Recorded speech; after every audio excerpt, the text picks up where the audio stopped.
নমস্কার বন্ধুরা, শ্রাবন্তী দেবীর রেসিপিতে আবারও আপনাদেরকে স্বাগত জানাই। আজকে বানাবো পটলের একটা রেসিপি, সঙ্গে থাকুন। নিয়েছি এখানে পটল এইভাবে ডুমডুম করে কেটে, তার সাথে নিয়েছি আলুটাকেও বেশ একটু বড় বড় সাইজ করে কেটে নিয়েছি, এই দেখুন আপনারা। আর তার সাথে নিয়েছি এখানে চাল। আপনারা এখানে কালিজিরা বা গোবিন্দভোগ যে কোনো একটা চালই ইউজ করতে পারেন। চালটাকে কিন্তু একটু সময় ভিজিয়ে রাখতে হবে, তারপর জলটা ভালো করে ঝরিয়ে দিতে হবে। তো চলুন, নর্মালি মশলা যেগুলো আমাদের বাড়িতে থাকে সেগুলো দিয়েই বানাবো। মশলাটা ভিজিয়ে রাখি। দিয়ে দিচ্ছি 1 চামচ জিরে গুঁড়ো, দিয়ে দিচ্ছি 1/2 চামচ ধনে গুঁড়ো, দিয়ে দিচ্ছি হলুদ গুঁড়ো 1 চামচ, দিয়ে দিচ্ছি 1 চামচ লঙ্কা গুঁড়ো।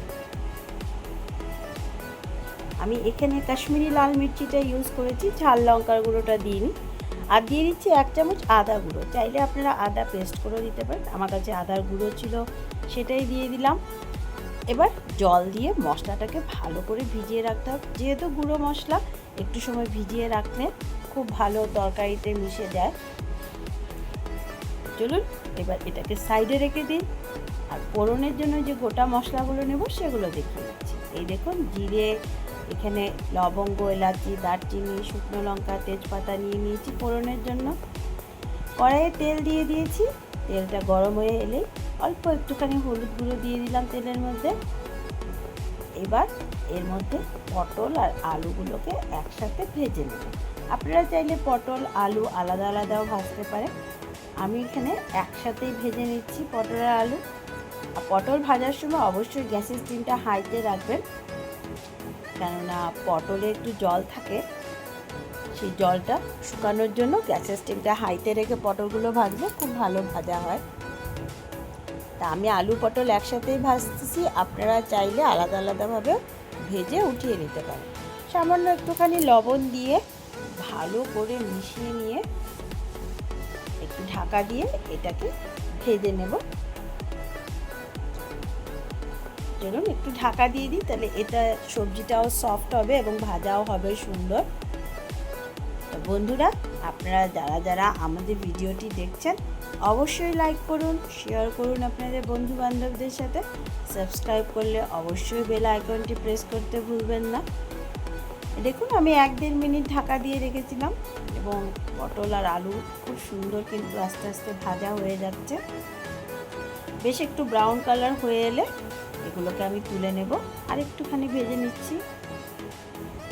এই দেখুন, বেশ একটুখানি ব্রাউন কালার হয়ে এসছে। এবার আমি পটল আর আলুগুলোকে তেল থেকে উঠিয়ে নিচ্ছি।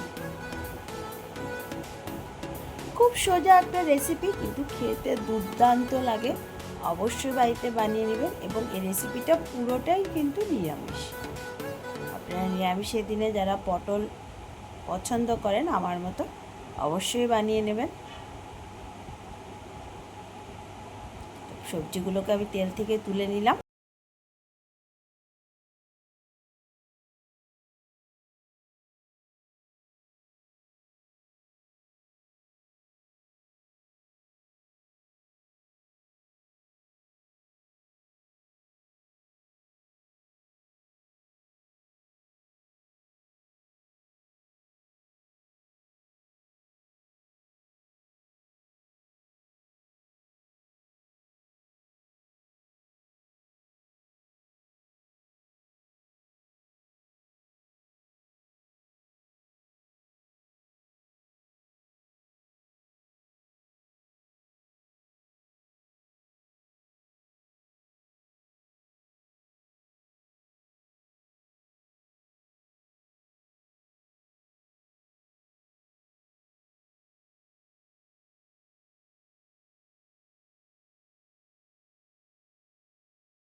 ঝাল লঙ্কার গুঁড়ো দিইনি, কাশ্মীরি লাল মির্চিতে কালারটা সুন্দর হবে তার জন্য, আর কাঁচা লঙ্কা থেতো করে দিয়ে দিয়েছি।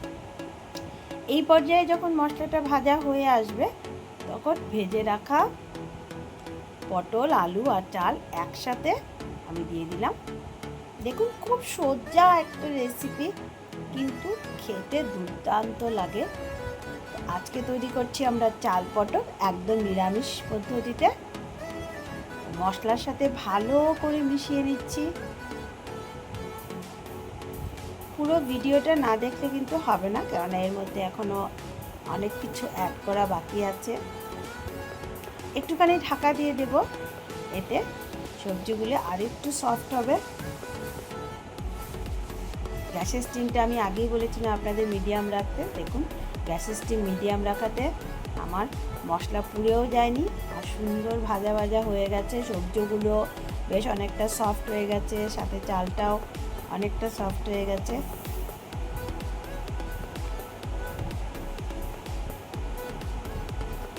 বেশ সুন্দরভাবে এটা ভেজে নিলাম। এবার এর মধ্যে যেটা দেব সেটা হচ্ছে কিশমিশ। কিশমিশটাকেও আমি ধুয়ে একটু ভিজিয়ে রেখেছিলাম জলের মধ্যে। দিয়ে দিলাম কিশমিশ, দিয়ে দিলাম সামান্য একটুখানি চিনি, যেহেতু নিরামিষ রেসিপি একটু সামান্য চিনি না দিলে ভালো লাগবে না। চিনিটা দিয়ে একটু মিশিয়ে নিচ্ছি।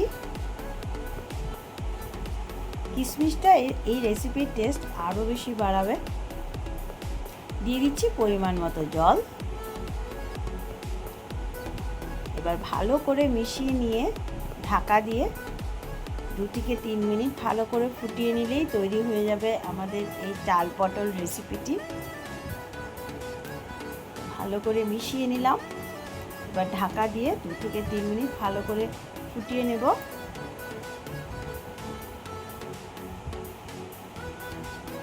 এই দেখুন 2-3 মিনিট পর আমি ঢাকাটা খুলছি। আমার রেসিপি অলমোস্ট রেডি হয়ে গেছে। খুব সুন্দর কিন্তু দেখুন কালারটা হয়েছে, এবং সবজি চাল সবই খুব সুন্দরভাবে সেদ্ধ হয়ে গেছে। বেশ একটু মাখা মাখা করে নামিয়ে নিতে হবে। এবার নামানোর আগে আরও 2টো জিনিস অ্যাড করব।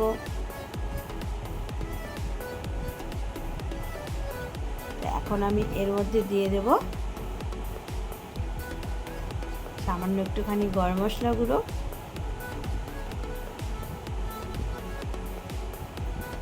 দিয়ে আবারও মিশিয়ে দিচ্ছি।